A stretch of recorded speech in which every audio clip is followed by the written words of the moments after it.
What's up, guys? It's Will here, back again, and today I am here to talk about InArt. And before you go ahead and click that dislike button, hear me out on this one. I want to explain why eventually InArt is going to change 1/6 scale collecting forever after releasing one figure. I know it's a very small sample size. However, I'm going to talk about the reasons behind why InArt will influence and change 1/6 collecting forever. With that said, guys, let's waste no more time and let me make my case.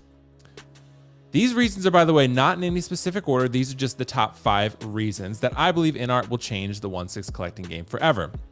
That said, let's start with something very important, something that I like to refer to as the price to quality to budget ratio. InArt prototypes, this goes without saying, they have people's attention. The quality of the head sculpts, like you're seeing with this Pennywise, the Joker, the Aragorn, the Gandalf, the Batman, the Bruce Wayne, they have people's attention. They look really nice. That said, they're also charging a premium price because they're including what they refer to as premium materials, die-cast materials, real leather, real wood on the base for the Joker, things like that. Very premium, high-end materials that they are marketing as. Magnetic bases, where the figures stand on the base. And again, there's a little bit of room for improvement with the Joker, like I saw, but I'm hoping they can improve those. Mine, by the way, has still remained pretty strong over there in the closet, standing on his base. He's pretty fine. As long as you don't do anything crazy, I think you're going to be all right, but they're going to improve those. Nonetheless, it is a change and a growth and an evolution for 1/6. Not saying other people haven't done it before, but they're the ones that have really popularized this as far as we know it, in a licensed capacity, at least licensed for overseas, right? So if InArt delivers the quality that they have been marketing and advertising, the budget of collectors will be stretched if they decide to pick up some or all of these InArt pieces. Let me explain what I mean.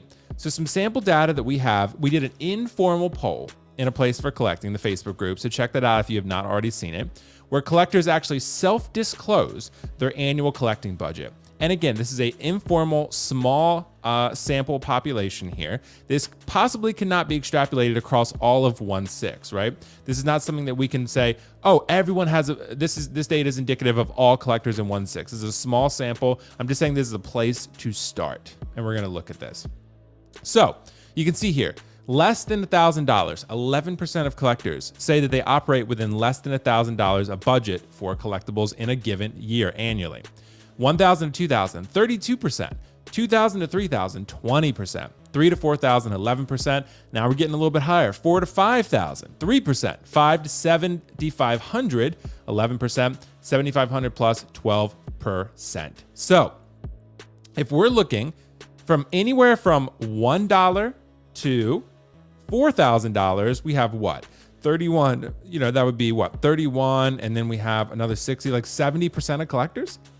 So it's a lot. It's a lot here. So anywhere from $1 to $4,000, that's over 70% of collectors. So an InArt figure tends to range, if you get the premium, the rooted one, tends to range from like 400 to 450 to 600 to 1,000 even for a 2-pack, right? So InArt figures are not necessarily cheap. None of these 1/6 scale figures are cheap. Most collectors tend to have a very, like myself, moderate budget to spend on these figures per year. I usually budget myself somewhere in the range of the 5 to 7. So I'm a little bit higher, but still, that is not an endless budget. I'm at around 5,000 per year, essentially, to be transparent. That's around where I'm at per year. And if you're buying a lot of these InArt figures, that's pricey. It gets pretty high, right? Not saying we all don't go over our budget sometimes, but that's the budget that we're working with. So if collectors purchase InArt figures, there is a trickle-down effect. So that means they are going to have fewer funds to buy other things. This may result in collectors being more selective and conservative in every aspect of their collecting because something's got to give. If prices are going up, and especially quality possibly is going up for Hot Toys and for InArt, then that's something to factor in. Some people will feel like they're priced out, but that's going to have a domino effect because eventually when the prices go up like they have already, you're going to have less money to spend on other things. So you're either going to pass on these InArt figures altogether, which a lot of people I think are not going to do depending upon the character because the quality is too good for a lot of people to ignore. Some people might just not get InArt and that's fine. But a lot of people, they have people's attention. right? And if they keep delivering like what they delivered with the Joker, it's going to be an interesting situation that we find ourselves in. So number 4, industry standards influence the fields. So what do I mean by this? So I want to start by saying all industry leaders, they work diligently to set a high standard for the industry in which they operate. This could go for anything. It could go far outside of toy collecting or collectibles in general, right?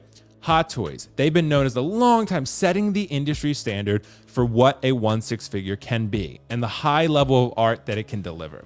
Realism, quality of tailoring, likeness, sculpting, accessories, die-cast materials, all of that stuff, right? Articulation. Hot Toys has been the standard. They have set the gold standard. Feistin and TB League with seamless and articulated bodies. A lot of companies just partner with them because they're so good at what they do. J&D Studios for statues, Infinity Studios for silicone head sculpts and tailoring, right? Prime One Studio with bases and other things like that. And there's so many more. This is not to, not list any specific company. A lot of them are doing really great things. There's just to name a few. So what InArt is doing for 1/6 in a license capacity, hopefully a global license eventually, they're choosing to use real leather. Hot Toys doesn't really do that as much. They do for some, like the Wolverine, but it just depends on the character. Maybe Hot Toys can evolve to that. Die-cast accessories, like that's pretty cool too. That's pretty dope. Some third-party companies like Game Toys have done that, but it's not always that common. Magnets and the wrist pegs, like I said, those need to improve a little bit, and I think they will, but they're not terrible by any stretch. This will have a trickle-down effect, I believe. For a couple of reasons, really. One being collectors will eventually be unwilling to accept lesser quality materials for a premium price for what these companies charge if they're accustomed to something that's higher end. So once you get used to something a little bit higher end, it's a little bit hard to get used to something that's not quite at that level. So pleather, for example, we all don't like pleather. None of us really like pleather. Hot Toys and other companies use it because it's cheaper. Maybe InArt will use it at some point. I certainly hope not. But it still gets the job done. But it's, in terms of longevity, it's not ideal, right? So once collectors get used to these high-end, more premium accessories and materials, that could be hard to go back to something lesser. Hot Toys and InArt, they are both setting new standards, which provides more options and high quality than ever before. Hot Toys, what they did with that Bane, beautiful. That is amazing. What they did with Rosario Dawson Ahsoka, beautiful. The whole seamless upper body, it's really, really great. And those are the high standards that we like to hold our collectibles to and our manufacturers to. And those are the type of things that influence the rest of the field. We can even see now, although people don't love the figure, the Star Ace Queen Maeve from The Boys. Very much looks like a seamless figure through and through. So regardless of how the quality looks, they are paying attention to what the standards are for the field. If you put out a jointed figure for that character, it would not fly because that is the standard, seamless, and that you must adhere to that. Basically, if you're not, then people are not going to pay attention to you because you're not meeting the industry standard. InArt could be influencing that, and that's my point here. They could influence the standard to be a little bit higher in terms of the quality of materials. And I think that's going to be, and even the quality of the head sculpts as far as rooted hair and things like that. Hot Toys could eventually come out and improve their rooted hair process because Hot Toys is more than capable of doing excellent work, but their rooted hair has left a lot to be desired. The disclaimer here, obviously, is that InArt must deliver on the quality they have promised. If they don't deliver on the quality, then the industry will have no catalyst for change. Hot Toys has already been the industry leader and influences the standard quite a bit, but competition really, I think, promotes the growth of that much further and serves as a catalyst to grow for all companies, even the top dog like Hot Toys. Number 3, most collectors want the best that they can reasonably afford. So what do I mean by that? So the quality that InArt has advertised in their prototypes, like what we've seen with Aragorn and Gandalf, like I said, and Batman and Pennywise and stuff like that, and they've delivered on with Joker, by the way. In my opinion, I really love that figure. They have the community's attention. So I can just tell you, as doing the YouTube thing, being a YouTuber, like when I talk about InArt or do a live stream about InArt, people pay attention. It is something that really gets people excited and gets people in the door, essentially. So, it's something that I've recognized that it's something that people really want to talk about. This has people excited, The quality that they've promoted and advertised has people very excited to be collecting things. And it's given Hot Toys competition, which is great because Hot Toys is capable of amazing things. And I'm loving seeing that there's two, potentially high-end competitors here that are really battling it out, and we win because of that. So if InArt can deliver higher quality figures than their competitors, even in the marketplace will take notice and it will adapt. Hot Toys has maybe already started to do this a little bit. I've actually seen, as of late, possibly, Hot Toys prices have actually gone down slightly. I don't think that's going to last forever. I think that's going to be something that goes up eventually. I think right now, maybe they're kind of noticing what InArt is doing, and they're just kind of like, okay, that's really good, but we can up our quality and lower our price a little bit and kind of wait you out. That might be what they're doing at the moment. But the competitors will adapt. They will notice what's happening. Hot Toys will eventually notice that rooted hair has people's attention, and the movable eyes for every figure. Hot Toys has been doing that regardless of whether InArt was involved or not. I'm not really sure, but I can say the competitors in the marketplace are going to notice this and they will adapt. Even if InArt delivers only very good figures, but not elite, like tier 1 figures, they will command enough market share to really cause collectors to consider their priorities as it pertains to certain characters and IP. Because basically, if the figure is very, very good and the character is beloved to you, like maybe this Aragorn is to a lot of us, then it's still going to be worth picking up.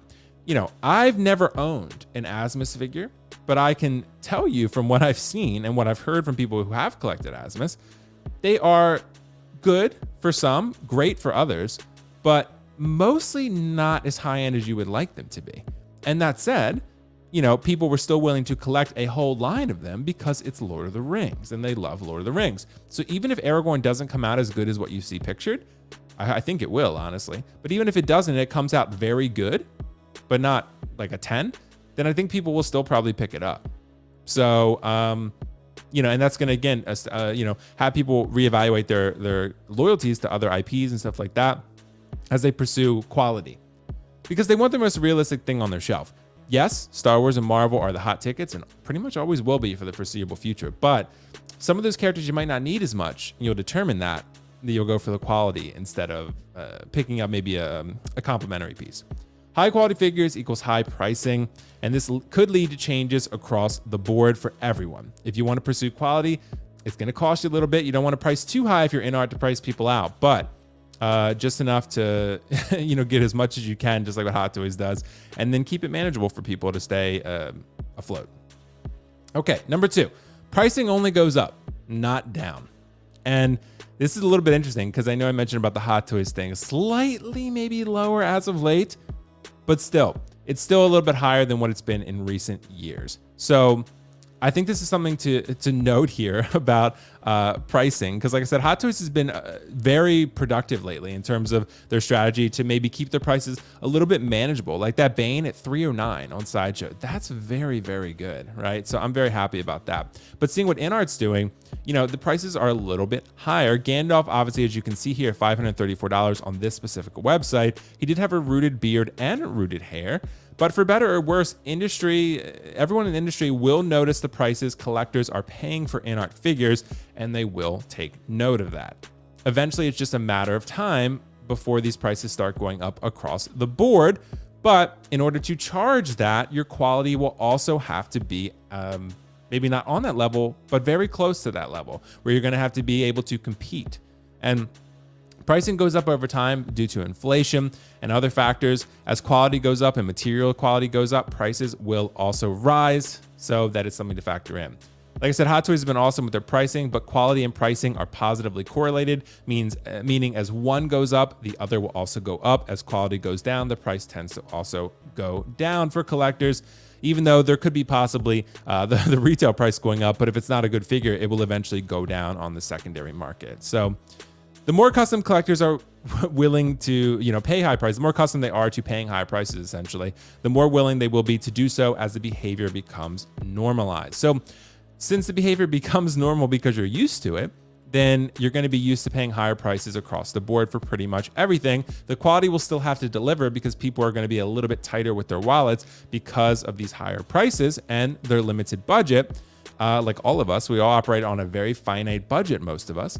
So that's going to be something that, we're going to become normalized to. Like, for example, I never thought that I would ever pay over $1,000 or let alone $2,000 for a piece, right? And then I bought the half scale Pennywise from Prime One, and then I was like, oh, this is really great. Now I'm used to paying these type of prices. So now when they drop an InArt figure, like a Joker that was a 2-pack for about $1,000 or $1,100, you're kind of like, oh yeah, it's 6 scale, but it's not that bad. I paid $2,000 for Pennywise statue. You start becoming normalized in your behavior after you do something once or twice.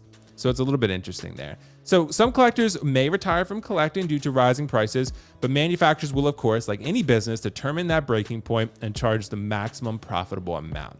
Like any company, you want to charge as much as possible to make as much money as possible, cover your overhead costs, everything else, and of course, turn as much profit as possible without breaking your consumer base.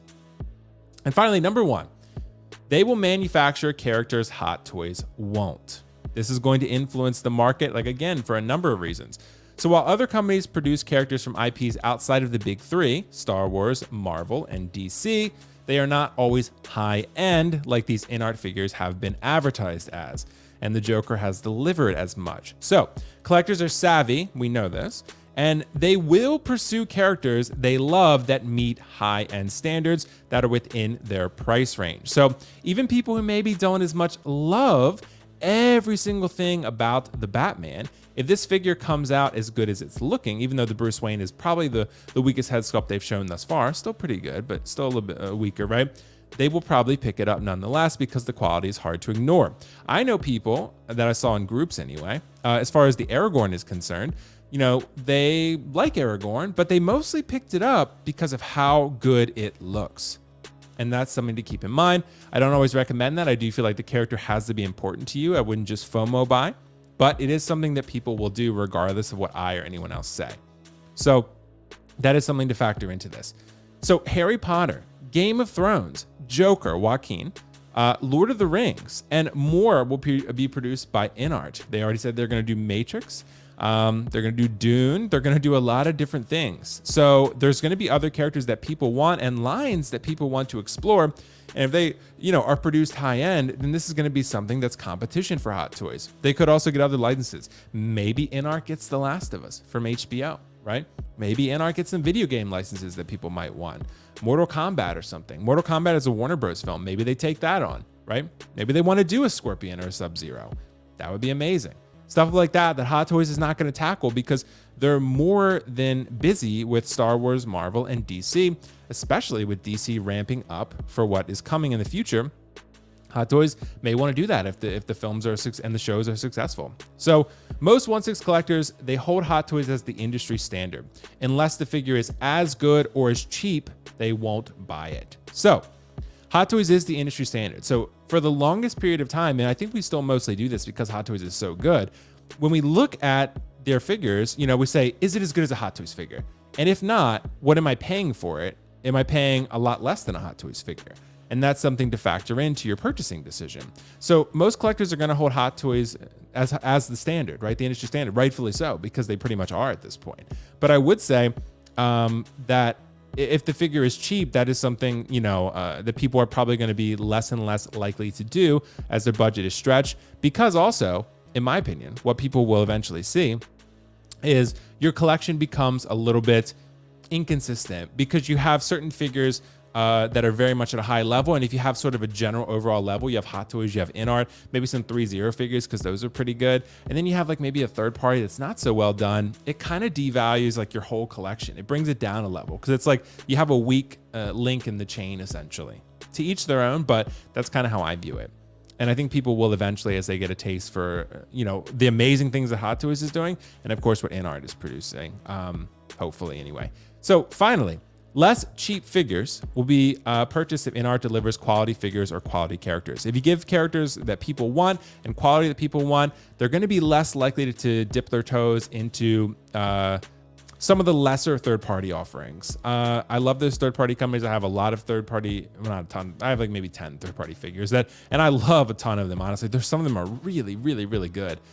But if they're lesser quality, the market is going to demand that they improve that it has already. But InArt's quality is going to influence that. There's no doubt about it. So we're going to see how people shake out with this.